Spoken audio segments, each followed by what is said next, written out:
حضرت عثمان بن عفان رضی اللہ عنہ اسلام کے تیسرے خلیفہ راشد تھے۔ آپ کا دور خلافت تقریباً 12 سال پر محیط تھا۔ آپ نہایت نرم دل، سخی اور اللہ تعالیٰ کے دین کے سچے خادم تھے۔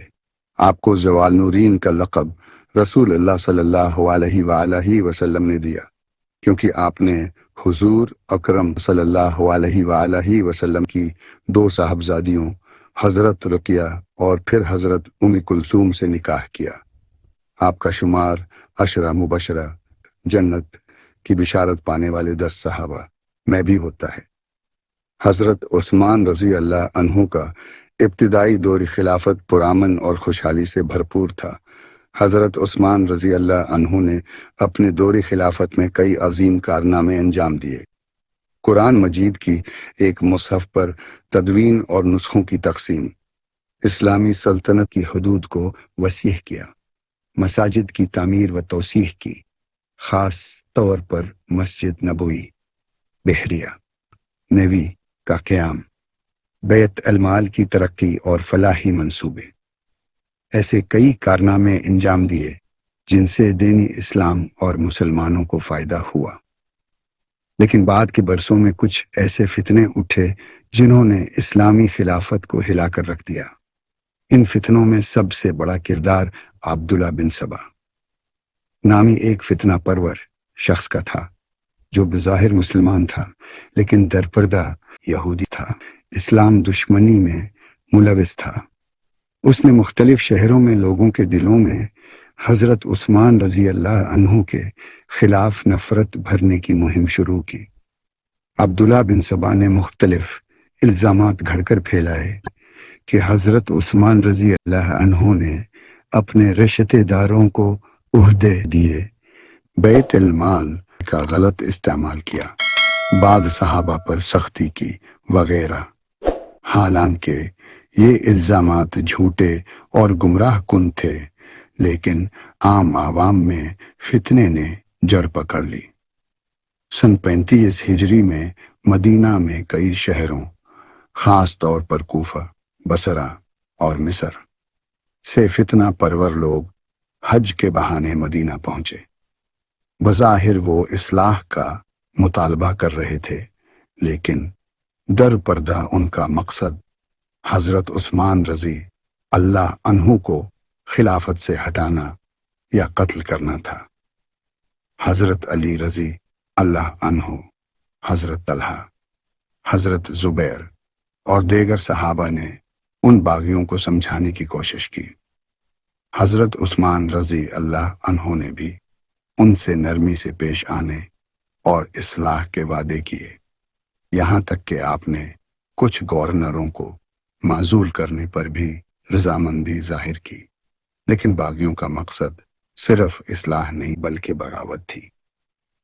باغیوں نے مدینہ میں حضرت عثمان رضی اللہ عنہ کے گھر کا محاصرہ کر لیا۔ محاصرہ تقریباً 40 دن جاری رہا۔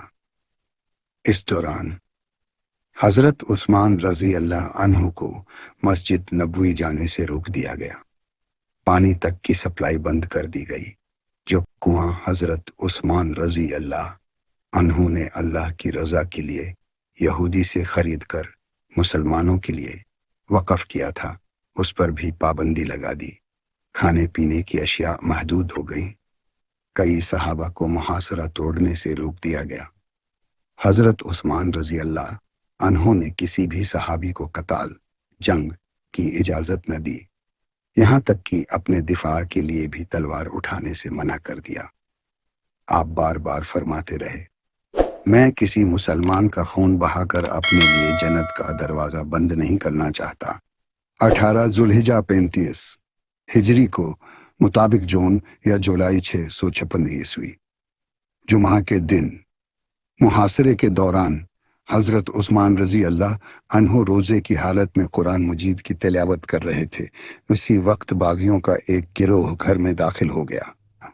حضرت عثمان رضی اللہ عنہ قرآن کی تلاوت میں مشغول تھے کہ ایک فتنہ پرور شخص نے تلوار سے آپ پر حملہ کیا۔ آپ کی بیوی حضرت نائلہ رضی اللہ عنہا نے حملہ روکنے کی کوشش کی تو ان کی انگلیاں کٹ گئیں۔ حضرت عثمان رضی اللہ عنہ نے قرآن مجید کی آیات پڑھتے ہوئے جام شہادت نوش کیا۔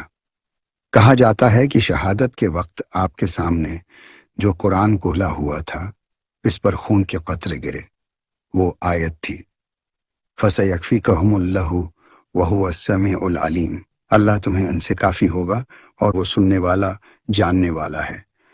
حضرت عثمان رضی اللہ عنہ کی شہادت کے بعد باغیوں نے ان کی تدفین کو بھی روکنے کی کوشش کی۔ رات کے وقت صرف چند صحابہ نے خاموشی سے جنت البقیع کے قریب حضرت عثمان رضی اللہ عنہ کو دفن کیا۔ مدینہ میں فتنہ پھیل چکا تھا اور بعد میں خلافت حضرت علی رضی اللہ عنہ کو سونپی گئی۔ حضرت عثمان غنی رضی اللہ عنہ کی شہادت اسلامی تاریخ کا ایک نہایت دردناک باب ہے جس نے امت میں افتراق کی بنیاد رکھی۔ آپ کی شہادت ہمیں یہ سبق دیتی ہے کہ صبر، قربانی اور ایثار کا اعلیٰ نمونہ کیا ہوتا ہے۔ فتنہ پر قابو پانے میں سستی کے کیا نتائج ہو سکتے ہیں، اور یہ کہ دین کے دفاع کے لیے اپنی جان تک قربان کر دینا ایمان کی معراج ہے۔